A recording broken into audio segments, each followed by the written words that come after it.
Boa tarde, amigos do canal Redemptoris Mater. Sejam muito bem-vindos.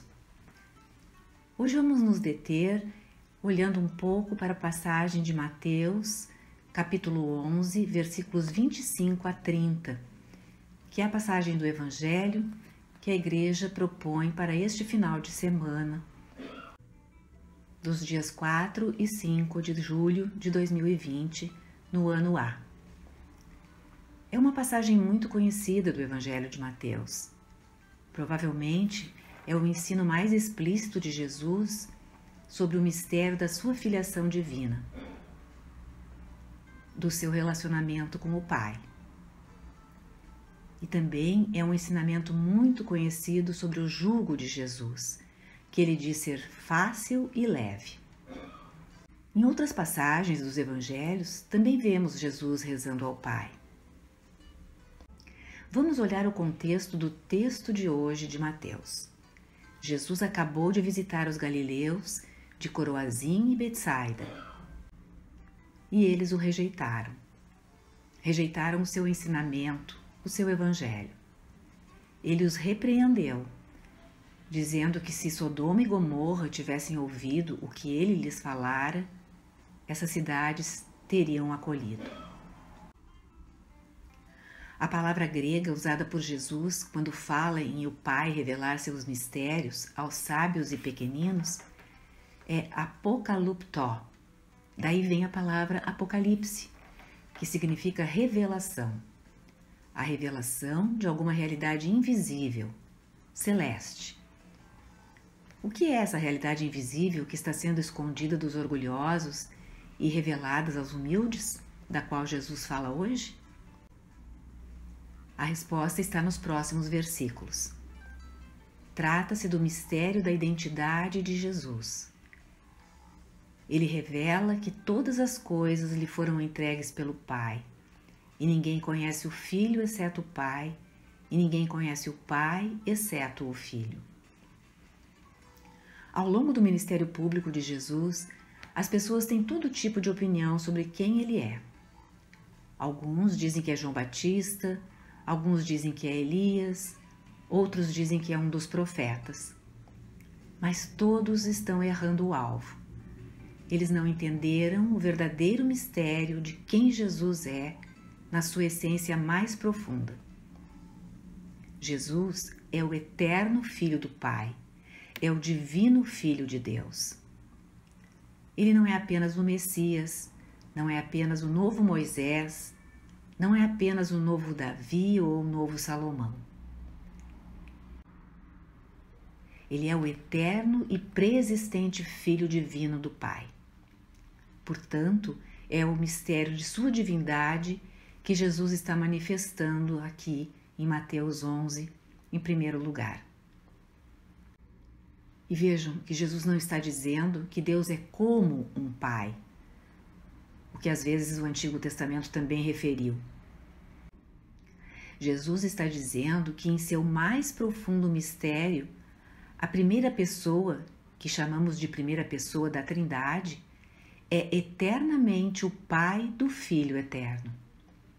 Em outras palavras, Deus não é apenas Criador, não é apenas Juiz, não é apenas Senhor.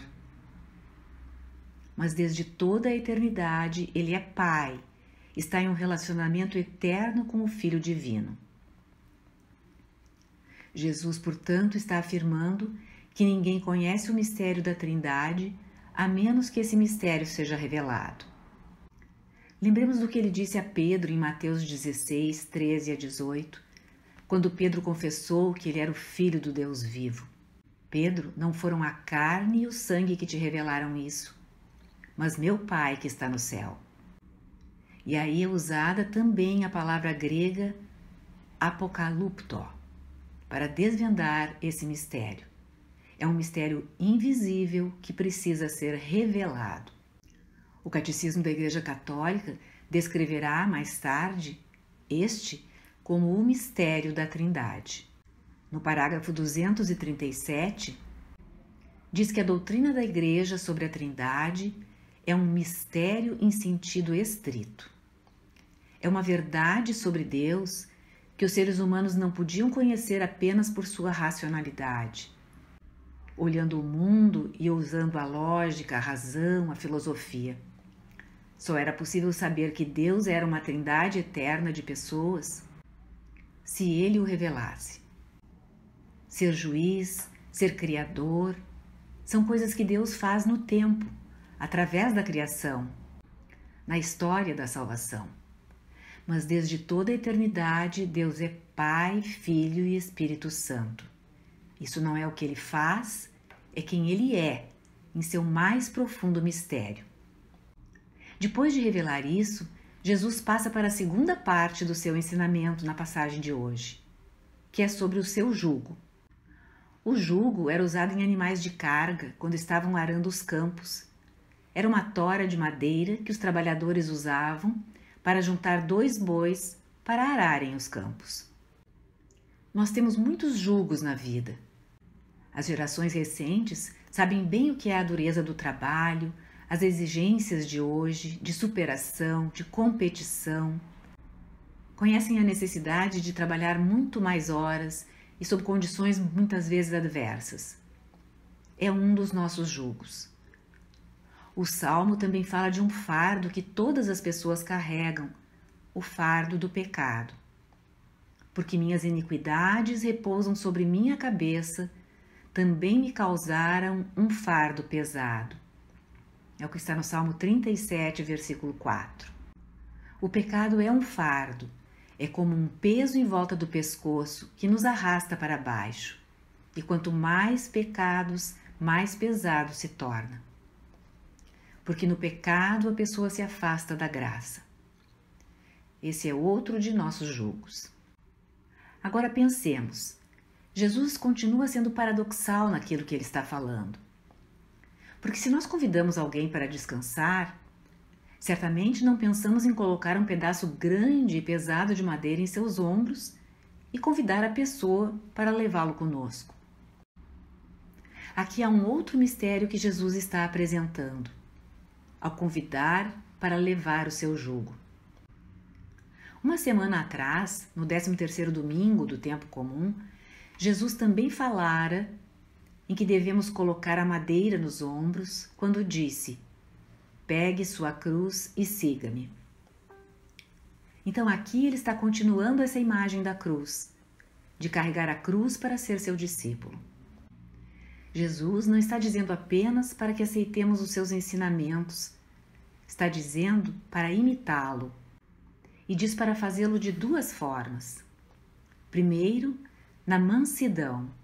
Segundo, na humildade. Esses são os jugos de Jesus aqui. E já nas bem-aventuranças, ele falara sobre as pessoas pobres em espírito e sobre os humildes. Estes serão felizes, vão herdar o reino de Deus, vão herdar a terra. A primeira leitura deste final de semana, de Zacarias 9, 9 a 10, é o oráculo do rei, do Messias, do futuro rei de Israel, que vai a Jerusalém montado em um burro. E já apontava para a humildade do Messias, que é Jesus. Foi exatamente o que ele fez e a igreja celebra no domingo de Ramos, sua entrada em Jerusalém, num jumentinho. Também nessa primeira leitura do Antigo Testamento estão estes 2 temas-chave, humildade e paz. O ensinamento que o Evangelho de hoje apresenta sobre ser manso e humilde de coração. No outro livro da Bíblia, o Eclesiastes, capítulo 51, vemos a mesma imagem do jugo. No versículo 34 diz: dobrai a cabeça sob o jugo, receba a vossa alma instrução, porque perto se pode encontrá-la. E no 35, vejam com seus olhos que trabalhei pouco e encontrei muito descanso. É a mesma imagem usada por Jesus. Levando o jugo da sabedoria, que é Jesus, aprendendo a viver de acordo com ela, é realmente possível descansar. Em certo sentido, Jesus está dizendo: eu sou a sabedoria em pessoa, e estou chamando você para me imitar em minha humildade e mansidão. Se você fizer isto, encontrará a paz, encontrará o descanso. Encontrará descanso para a sua alma e a alegria que advém de me seguir. Porque quando assumimos o fardo da cruz e deixamos o fardo do pecado, podemos viver na liberdade e na felicidade de filhos de Deus. Nessa altura, é fácil que estejamos nos perguntando: estou experimentando o fardo do meu trabalho, as preocupações, os cuidados e ansiedades, da vida familiar, da vida conjugal, medos e os próprios sofrimentos da vida cotidiana. Eles são bem pesados, às vezes, além dos fardos dos nossos pecados. Porém, vamos refletir sobre o que Jesus nos diz a partir da imagem dos bois arando o campo. São 2 os animais que levam o jugo, juntos. É uma imagem que será retomada em Simão de Cirene, que ajuda Jesus a carregar a cruz. O que Jesus nos diz não significa que não vamos sofrer, mas que vamos carregar um peso que, paradoxalmente, é realmente leve, porque não o carregamos sozinhos. Em resumo, Jesus está nos dizendo que Ele mesmo nos ajudará a carregar nossos fardos para que possamos segui-lo. A maioria de nós tenta seguir essa vida carregando sozinhos todos os nossos fardos e encargos, e é isso que os torna tão difíceis. Cristo aqui se oferece para carregá-los conosco, imitando o que Ele fez. Precisamos trazer todos esses fardos para Cristo e deixá-lo nos dar o jugo da sua graça e o jugo da sua cruz, para que Ele possa nos levar, com Ele, para o Calvário e para a ressurreição. Obrigada por ter acompanhado o canal nesta meditação.